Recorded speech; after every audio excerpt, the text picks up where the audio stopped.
dalam buku beliau, yaitu Syekh Abdul Azim bin Badawi Al-Khalafi, ya, yaitu Ahbabullah. Dasar dari golongan dari orang yang bertaubat, para at-taibun. Jadi kelompok yang pertama, golongan yang pertama adalah at-taibun, orang-orang yang bertaubat. Ya. Dalilnya, jadi saya bagi menjadi beberapa poin agar lebih mudah. Dalil dari bab ini adalah surat 2 Al-Baqarah ayat 222. Surat 2 Al-Baqarah ayat 222. A'udzu billahi as-sami'il 'alim minasy syaithanir rajim. Wa yas'alunaka 'anil mahid. Qul huwa adza fa'tazilun nisaa fil mahid. Wa la taqrabuhunna hatta yathur. Fa idza tatahharna fa'tuhunna min haitsu amarakumullah.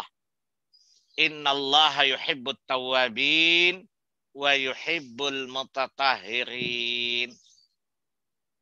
Ya, ayat ini termasuk min ayatil ahkam. Termasuk dari ayat-ayat ahkam, ayat-ayat hukum yang secara spesifik berbicara tentang hukum wanita yang haid dan hukum-hukum yang terkait dengannya. Dan salah satunya adalah Allahu Jalla Jalalu mengharamkan, yaitu dengan kalimat wala taqrabuhunna hatta yathurna. Jangan kalian laki-laki mendekati para wanita yang sedang haid hatta yathurna, sampai mereka bersih. Makna taqrab di sini adalah jima. Maknanya adalah jima. Ini makna kinayah, makna kiasan.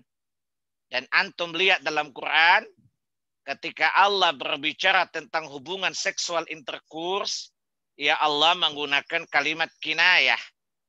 Allah tidak pernah menyebutkan kata seks atau hubungan seksual itu dengan kalimat yang vulgar. Ini juga pelajaran agar para da'i, para duat, para orang tua ketika menyampaikan hal-hal yang sekiranya bisa menimbulkan rangsangan mesum, hendaklah menghindari bahasa-bahasa yang vulgar. Tetapi hendaklah dia menggunakan kata kinayah tapi maknanya jelas. Seperti contoh pada ayat ini. Kemudian yang kedua, Allah mengatakan la takrabuhunna, yaitu la nahya, la larangan. Dan al-aslun nahi, pada dasarnya larangan itu adalah lil haram, ya, menunjukkan keharaman, menunjukkan sesuatu yang haram. Dan sesuatu yang manakala dilanggar, maka dia adalah berdosa. Dan dosa itu adalah dosa. Ya, dan dosa itu dituntut adanya taubat. Oleh karena itu, Allah di akhir ayat ini memerintahkan agar pelaku atau setiap orang yang melakukan hubungan seksual ketika partnernya, ketika pasangannya sedang haid, hendaklah dia bertaubat kepada Allah Subhanahu wa ta'ala. Dengan mengatakan, innallaha yuhibbut tawwabin wa yuhibbul mutatahhirin. Sesungguhnya Allah mencintai orang-orang yang bertaubat dan Allah mencintai orang-orang yang mensucikan dirinya. Baik, saya tidak menjelaskan. Penulis menjelaskan tafsir ayat ini panjang lebar tentang haid. Tapi karena waktu kita terbatas, saya tidak membatasi diri untuk tidak menjelaskan tentang hukum-hukum seputar haid. Tapi saya langsung saja fokus pada pembahasan, ya, yuhibbullahu may yatubu ilaih. Yaitu kecintaan Allah tabaraka wa ta'ala kepada orang yang bertaubat kepadanya. Ikhwatal iman, a'azzani Allah wa iyyakum. Ya. Maka kita masuk pada bahthul masalah, pembahasan masalah taubat. Taubat karena di sini disebutkan bahwa taubat adalah sebab ya mendatangkan kecintaan Allah tabaraka wa taala kepada hambanya. Pada ayat ini Allah menerangkan kepada kita bahwa salah satu sebab, salah satu amal, salah satu cara seorang hamba untuk meraih cinta Allah adalah dengan bertaubat kepadanya dari setiap dosa dan kesalahan. Ikhwatal iman, a'azzani Allah wa iyyakum. Maka dalam Al-Quran, perintah untuk bertaubat itu, perintah bertaubat itu bermacam-macam redaksinya, atau gaya bahasanya. Pertama, Allah memberikan taubat itu dengan kalimat perintah. Tubu, taubatlah kalian. Yang pertama, gaya bahasa yang pertama adalah dengan perintah secara tegas, dengan kalimat perintah.